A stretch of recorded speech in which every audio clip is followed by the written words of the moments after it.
in the feature, you see the main classification. Let's say 1 is there, but then they say otherwise it is industrial, otherwise it is salaried. What is it?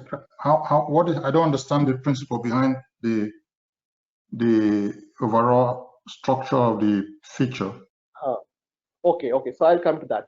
So in this, or if I go to this category, so you can define it of your own also. Like suppose industrial worker you have configured in your employee grouping, say 1, 2, 3, 4, 5. So there is a specific grouping for them. Okay, that is coming under your one grouping called industrial worker, and we have a different for all of your salaried employees. We are putting them under 2. Okay, so that you define it here in this particular table. Okay, once this is done, okay, then you go back to your feature again. Okay, so this is the employee grouping here. So here you can see I have whether it is an means all of my industrial worker, they are actually whether there can be hourly, they can be periodic. Okay, similarly they can be, but when it is salaried employee, all of my salaried employee, it will be determined by this periodic one. Okay, so periodic salary. Okay, similarly for every 14 days, those employee, those salaried employees, it can be periodic or it can be 14 days. Okay, or it can be your other things. Okay, so in this way you can segregate this. Okay, so like salaried, all the salaried employees, they will be part of your point number 3 or point number 4. Okay, the sub branch number 3 or branch number 4. Okay, so here inside PPMOD you are also using this ABART. This is another feature. Okay, which is determining your employee subgroup grouping. Okay, but nevertheless, so you can also use different other functionalities like payroll area or different criteria. This is very much flexible depending upon the scenario. Okay, but here depending upon the business scenario you can create it. But here in this example I have given employee subgroup grouping example, so that you can relate it to each means this, and you can configure it. Okay, if anything is not fitting to here, then you can put it under the error status. Okay, so this is a typical example I have given. But it is not necessary always. Suppose you are having only single group and all, so you may not, then in that case you may not segregate it. By default it will, you can consider it directly in the, otherwise or everything will be clubbed in one particular grouping or subgrouping. Okay, depending upon your complexity of your business scenario, you can configure it accordingly. Okay.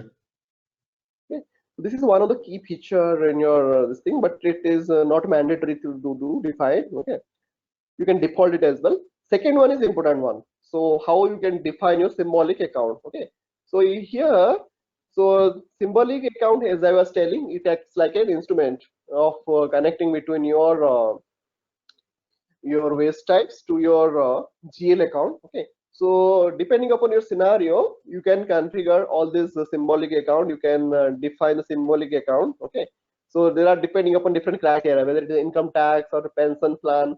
So it covers everything, like people have configured salary, wages, pension payment, overtime. Okay, so this looks like the number only, like alphanumeric, or it can be numeric number. Okay, and each symbolic account, it will belong to a particular type of attribute. If you see, okay, so here in the type of attribute, you will be seeing there are different kinds of attribute here, like whether it will be posting to the expense account. So as I was discussing, expense account means that will all of your salary, all of your allowances, it will go and posted there. Okay, so here we define to which account it will go, whether it is a C. So there are different categories of this attribute type you will be seeing. Okay, if it is a BAP, generally we post it to expense account, and your most frequently use this F, posting to balance sheet account. Okay, or it can be posting to say personal vendor account. Okay, there are different types of this account assignment type.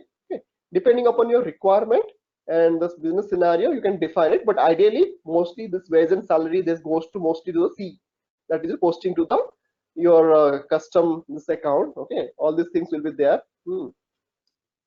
So this is regarding your symbolic account configurations. So next one is your waste type maintenance. Okay, so generally waste type maintenance, what we do here, if I go to inside this, okay, so inside this waste type configuration, you'll be finding, so each and every waste type, so whatever the waste types you are having, okay, so this waste type, you can see this primary waste type or secondary waste type, all of your waste types. Okay, so how it will be it's already pre-configured, means already you have already configured these things. Okay, suppose I want to see the more detail about a particular waste type, or I would like to how the understand the posting characteristics of a particular waste type. How I will do that? I have to just select that waste type. Okay, then there is a folder called posting a waste type. I will just select the posting characteristics of a waste type. Then inside that I can see in the top I can see this is my waste type 9073, and in the below section I can see the symbolic account. Okay, so this is actually the connecting link, how a particular waste type will be connected to a particular symbolic account that we configure it here. Okay, so depending upon your symbolic account, whatever you decided here, that automatically it will bring those attributes and all. And here you can see there is a positive sign or negative sign. Okay, so depending upon the business scenario, whether that positive amount will be debit or negative amounts will be in credit, or it is a different, the reverse way, like if the positive means credit, if a negative means debit. Okay, that you have to decide after discussing with your customer. Okay, so depending upon your posting characteristics you define, and this is a place where exactly your waste type will be connected to a particular symbolic account. So as I was mentioning, waste type will be configured and it will be connected to a symbolic account, and symbolic account will be connected to your GL account. Okay, so this is the point where exactly one waste type can be connected to a particular or more than one symbolic accounts. Okay, so this is the point where exactly we configure. And if you like to ignore any cost assignment, you can choose this tick box. So whenever costing is not required for this, so we can ignore, but that is not ideal scenario, but in most of the time we leave it blank. Okay, so if it is a cell case, then you can check that. But this is the configuration point of view. This is the point where exactly we connect a waste type to a particular symbolic account. Okay, same goes with your posting to US tax. Suppose something is related to US tax specific matching, then we configure. Okay, so which tax object will be connected to which symbolic account or tax authority, that you can define it here. Okay, so this is from a tax point of view.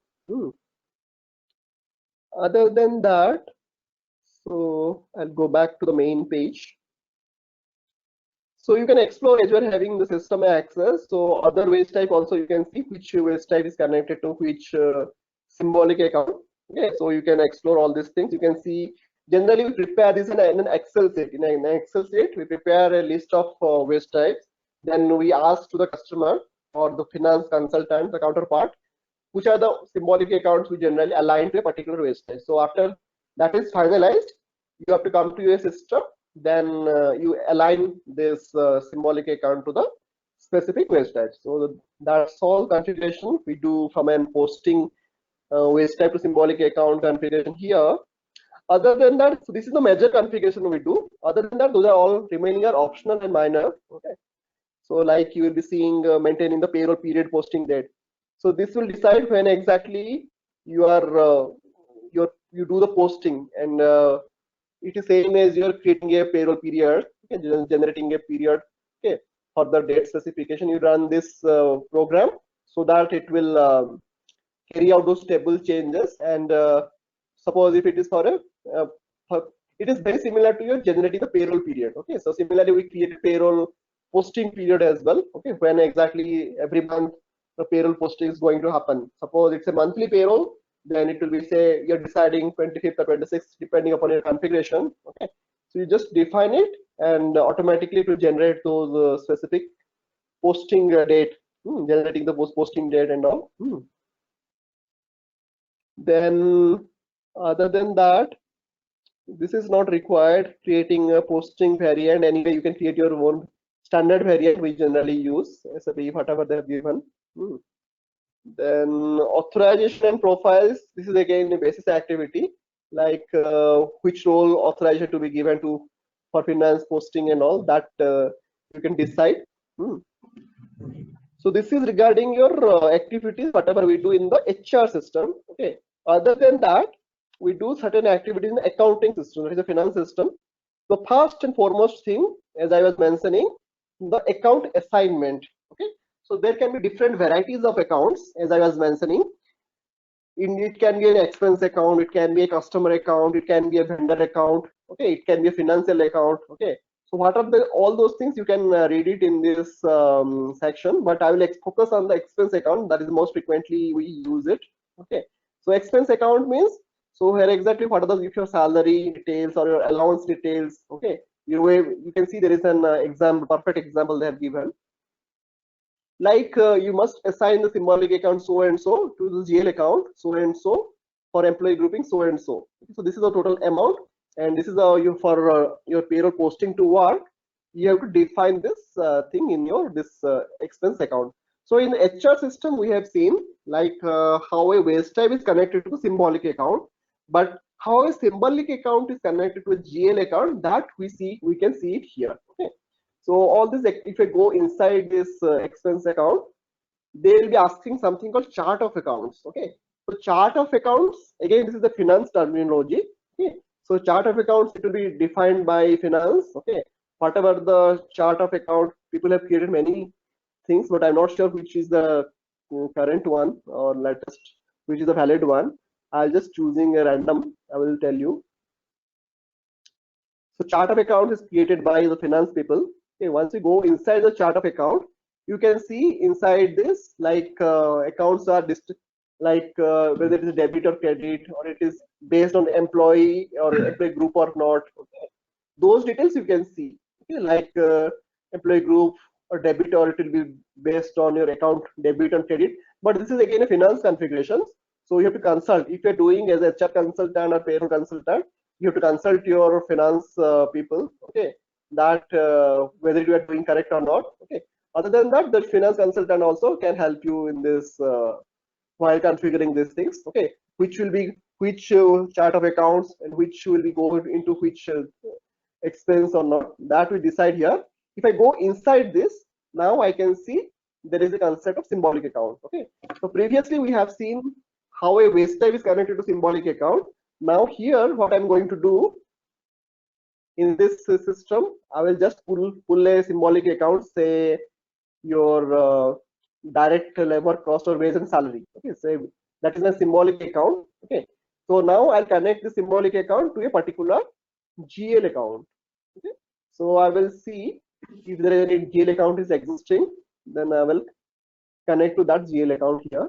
So there are so many GL accounts here, you can see, and these GL accounts are configured by your finance consultant. Okay, so you do not have to worry about it.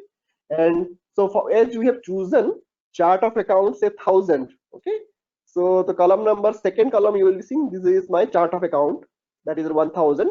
Under chart of account 1000, we have this many GL account. Okay, so what are the meaning of this GL account? So for different expenses, SAP Finances, they have predefined, they've already configured this.